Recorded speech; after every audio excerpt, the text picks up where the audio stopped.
On a une débauche de moyens aujourd'hui, Ouais. on a des caméramans, on a la plage, on a un décor magnifique au bout de la presqu'île de Quiberon. Ouais. Et on va parler, dans cette causerie, comment démarrer en e-learning. Donc j'ai un enseignant témoin qui a démarré il n'y a pas très longtemps en e-learning, avec les nouvelles technologies. Oui. Marcel qui sera le témoin, enfin non, t'es pas le témoin toi, c'est lui le témoin.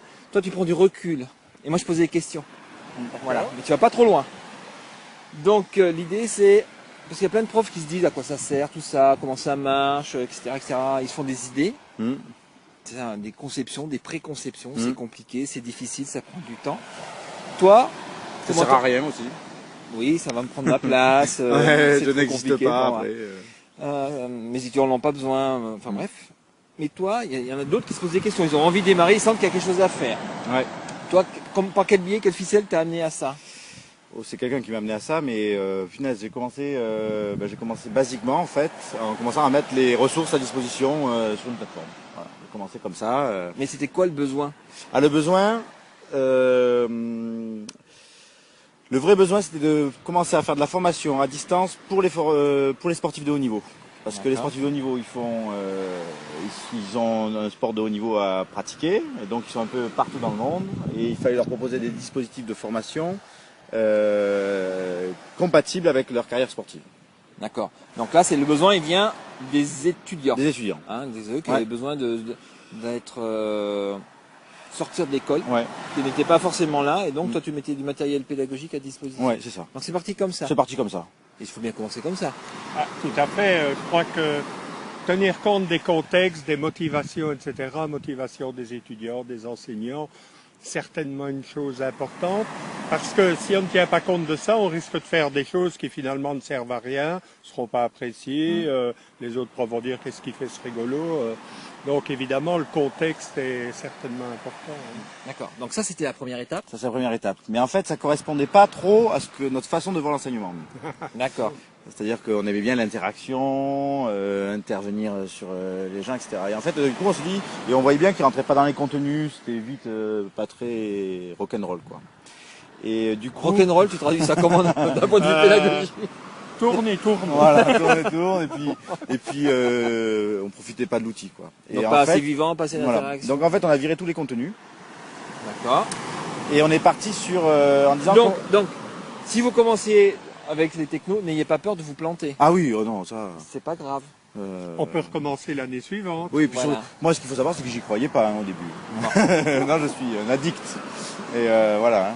Et alors, donc, ce qu'on a fait, c'est qu'on a imaginé on a dit comment on pourrait reproduire des dynamiques de classe à distance. Ouais. Voilà. Et en fait, en disant finalement, on n'a pas de ressources tellement sympas, mais par contre, il y en a beaucoup qui sont disponibles sur Internet. Donc, comment on va exploiter Internet pour construire de la alors, je ne sais pas si c'est de la compétence ou en tout cas de la connaissance, enfin bon, un savoir-faire en tout cas particulier. Et du coup, il y a eu des activités. En fait, on a construit des activités. Ils arrivaient sur la plateforme et c'était marqué lundi, voilà, ben, vous avez ça à faire, vous avez 15 jours pour produire en fait. Ils avaient un article dans un blog ou une Attends, là, vidéo. t'es déjà passé à une plateforme, t'es déjà outillé, t'as déjà fait une étape. Euh... Là, on a raté un truc parce que la plateforme, c'est toi qui l'as décidé. Ah non, toute seule, non, comment ça s'est passé? Non, Parce que ça, c'est une étape importante. Parce que le prof, il peut démarrer tout seul dans son coin. Ah oui. Hein, faire des choses avec Par le Web mail. 2, par mail. Il y a des plateformes où on peut déposer des documents. Ouais. Sur les réseaux sociaux, on peut faire 2-3 bricoles. Et après, si on veut aller un peu plus loin, institutionnaliser tout ça, il y a une étape. Oui, on a utilisé assez rapidement une plateforme e-learning. En fait, on en a utilisé deux. Et aujourd'hui, on est sur la vôtre, la plateforme Spiral, qui en fait répond beaucoup plus à des usages de formateurs, comme s'ils étaient finalement en cours, quoi. On peut faire plein de choses, créer des groupes, faire travailler les gens dans un wiki. Donc il y a eu cette étape institutionnelle, elle a été compliquée ou pas? Techniquement. Techniquement non. Enfin, non. Oui et non. C'est-à-dire qu'à la fois, quand on a commencé, on avait une plateforme qui n'était pas très rock'n'roll, pour le coup, avant, et là on a une plateforme qui est beaucoup plus rock'n'roll. On va faire un podcast rock'n'roll. Mais il y a beaucoup de, d'outils. C'est vrai que, en fait, on avait une formation qui commençait un mois après, et on a dit, qu'est-ce qu'on fait? On se jette à l'eau ou on se jette pas à l'eau? Et on s'est jeté à l'eau, et on est parti sur Spiral. Alors au début, On a fait à la fois des wikis, à la fois des forums. Des fois on préfère, alors on disait le forum, finalement on préférerait un wiki, mais le wiki n'avait pas les mêmes avantages et inconvénients que le forum. Et après on a fait un blog, et après on a fait ça. Bon, bref, c'est sûr que c'est un environnement à la fin de la formation où, à part les étudiants, je pense que personne ne s'y retrouvait. Même moi ou quoi, parce que Vous avez mis le désordre. Voilà, il y avait un désordre phénoménal. Mais c'était riche de production en fait. Ouais. Et ça a été ça en fait la deuxième étape, c'était de dire comment on peut recréer des dynamiques de groupe dans un environnement numérique et comment former des gens sur autre chose que de la théorie. D'accord. Voilà, c'était ça notre truc, mais complètement à l'aventure, un peu au hasard, voilà. Ouais. Et on va les faire travailler. Donc là, tu es passé du débutant à... Ouais. C'est lancé. Et est-ce que c'était compliqué pour le débutant d'être tout seul dans son coin? Ou d'essaimer, convaincre les collègues, de les Alors, faire venir? ce qui a été intéressant, bon, il faut des collègues qui ont envie de partir à l'aventure. Ça, c'est important. Et en fait, au début, je disais oui, mais moi, je me rends pas compte combien de temps ça représente en termes de volume horaire, etc. Mais nous, on dit, ben voilà, si tu devais le faire en présentiel, combien de temps ça te prendrait? Et on va compter comme ça. Et finalement, quel type d'activité tu proposerais en présentiel si tu devais former, je sais pas moi, je pense à la météo ou à l'aéro-hydro ou à la physio, aux étirements, etc. Combien de temps tu prendrais? Ah ben je prendrais 6 heures ou 7 heures pour faire ce que tu me demandes. Tu lui as dit ben voilà, ça fait 6 ou 7 heures de formation. Et on est parti comme ça. Et en fait, du coup, on leur a pas proposé des cours, on leur a proposé des activités. Donc ils arrivaient, ben voilà. Et au final, est-ce qu'ils passaient 6 ou 7 heures ou beaucoup plus de temps? Alors, c'était extrêmement variable, c'est-à-dire que la personne brillante qui était très à l'aise avec ce type de contenu parce qu'elle avait travaillé ça dans une autre vie ou quoi, ben finalement, elle, peut-être qu'en 10 minutes, elle pouvait assez facilement produire la ressource qu'on avait, qu'on attendait, quoi, l'article dans le blog, etc. Et d'autres, pour le coup, c'était beaucoup plus difficile, long, etc. Donc chacun, selon les périodes, ont eu vraiment un engagement plus ou moins fort et plus ou moins long. En général, ça dépassait quand même le temps initialement prévu. Et ce qu'on leur a expliqué, c'est que le temps de travail personnel est mélangé avec le temps de travail institutionnel, j'avais envie de dire. Donc voilà. Donc nous, on leur disait avant, on estime que pour faire ça, sur un niveau moyen, un profil moyen, je sais pas comment dire moi, Marcel va me dire, c'est 5-6 heures de travail. D'accord. Voilà, globalisé. Et donc maintenant tout le monde, non, il y a une partie des enseignants. Alors voilà, mais les enseignants sont partis à l'aventure et ils ont créé des activités. Alors ça allait du genre, il faut prendre le ciel en photo ce matin pour pouvoir faire des briefings météo. Et donc vous allez décrire ça et ils avaient des ressources associées pour c'est quoi un nuage, quel type de nuage il y a, etc., etc. Des QCM pour les aider à rentrer dans les contenus, de l'accompagnement pour rédiger, pour réfléchir sur une thématique, par Skype, etc. Bon, voilà. Merci sur ce témoignage, monsieur le débutant, qui n'est plus un débutant. Marcel, t'en penses quoi? Oh ben moi je retrouve beaucoup de mes de mes préoccupations dans le domaine de l'e-learning. Ce que tu as dit, finalement c'est un peu une histoire et c'est très beau de raconter des histoires. Au début, cette tentation de prendre des ressources et de les mettre quelque part. Et malheureusement, c'est ce qu'on fait bien souvent. On se dit, j'ai des documents, je vais les mettre. Alors que moi, je dis toujours, les documents, à l'heure actuelle, c'est plus quelque chose de rare. Il y en a partout. Ouais. Autant les exploiter. Et un beau document, c'est la photo du ciel qu'on peut exploiter. Alors, ce qui est intéressant, c'est que tout de suite, tu as dit, oui, mais ces machins-là, ça apportait pas vraiment des valeurs ajoutées. Et tu as dit quelque chose d'extrêmement important. Et c'était pas du tout ce qu'on avait envie de faire. On avait envie de reconstituer des environnements de travail pour les étudiants, même quand ils sont à distance. Et tu as tout de suite centré sur l'activité. Qu'est-ce que les étudiants vont faire? Et ça, c'est quelque chose de fondamental que le mot e-learning porte bien. On ne parle pas d'enseignement, on parle d'apprentissage.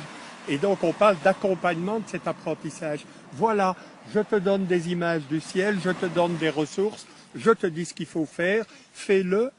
Et alors, il y a les profs, les collègues, etc., qui peuvent intervenir pour tout ce qui est interaction. Donc, vraiment, moi, je trouve cette centration sur l'activité qui est présente dans le mot e-learning plus que jamais est évidemment quelque chose de très intéressant. Ce que je remarque aussi, c'est que très souvent, on nous dit, et c'est pas du tout ce que tu as dit, l'e-learning c'est bien pour les connaissances à transmettre, etc. Alors que vous êtes dans une école de voile où c'est finalement l'activité, les savoir-faire qui comptent. Et souvent on nous dit, pas possible, hein, pas possible de développer des savoir-faire, des activités à distance. Et toi tu dis, ben oui c'est tout à fait possible si on donne des activités aux apprenants. Exactement. Et donc ça, moi je trouve que c'est vraiment une expérience tout à fait superbe et qui ne néglige pas, je crois qu'il faut insister beaucoup, qui ne néglige pas les connaissances. Non. Parce que les connaissances, elles sont là, elles sont présentes. Elles sont centrales. Hier, Il moi, les manipule surtout. oui, j'ai été sur un bateau avec un skipper. Il ne m'a donné aucun cours théorique. Il a employé des mots compliqués pour des cordages, des voiles et tout. Il m'a dit, voilà, maintenant, voilà ce que vous allez faire. Et je me suis rendu compte que j'ai jamais pensé ça de ma vie. Je suis arrivé à barrer le Pendwick 5 et à virer de bord. Ouais. Alors là, c'est fantastique. On n'a pas coulé, hein. C'était mieux que la dernière Mais fois. malgré tout, la question demeure des savoir-faire aussi contextualisés. Comment faire? Et je crois que là, vous utilisez abondamment la vidéo comme vecteur finalement de développement, d'exercice, etc., qui rendront certainement les apprentissages plus forts parce qu'ils sont contextualisés. Tu vois. On est en train de parler du vent, d'un bateau, etc. Et ça, c'est fondamental. Alors, et sur la vidéo, alors du coup, un des trucs qui était sympa, c'était, c'est un peu l'enseignement des 3 à 4 jours là, des différentes discussions, mais alors on leur avait demandé en fait de se filmer en train de faire les choses. Ah oui. L'aboutissement de la séquence de formation, c'était par exemple produire un étirement. Et donc, il se filmait en train de faire l'étirement et il le proposait au prof. Mais l'étirement, il fallait le décrire précisément. Alors, il fallait dire le cheminement des muscles, les insertions musculaires, etc. Alors, les gens, ils sont torse nu comme ça, ils se dessinaient, c'était quand même rigolo. Mais c'est vrai que là, maintenant, ce que je trouve sympa, c'est qu'on va peut-être partir, nous, là, sur un truc, chercher l'erreur. Proposer des images vidéo, donc par rapport à ce que vous faites, vous, sur la médecine, je crois. Ouais. C'est chercher l'erreur. C'est-à-dire, on prend une vidéo et puis proposer les erreurs. Alors aussi bien, il n'y en a pas d'erreur dans la vidéo. C'est un problème. Et puis à partir de ça, on peut y greffer des contenus. Ou des améliorations, etc. etc. Ça aussi, c'est intéressant. C'est retrouver cet apprentissage par l'erreur. Souvent, on nous a dit, ah non, surtout pas montrer des erreurs. Mais des erreurs, nos étudiants, quand ils partent, ils vont rentrer dans le monde professionnel et ils vont faire des erreurs. Et donc, apprendre à gérer les erreurs, à se documenter, à s'améliorer, ben, également, là, c'est ce qu'on peut appeler une compétence, hein, quelque part. Et voilà encore des façons. Mais je remarque que très souvent, dans le débat d'e-learning, on arrive avec des idées toutes faites, comme quoi ça ne marchera pas, il n'y a que des ressources, on n'arrivera pas à faire les savoir-faire, les étudiants vont faire des erreurs, etc. Alors que tous ces éléments-là, finalement, en les retournant, ça devient des facteurs d'apprentissage.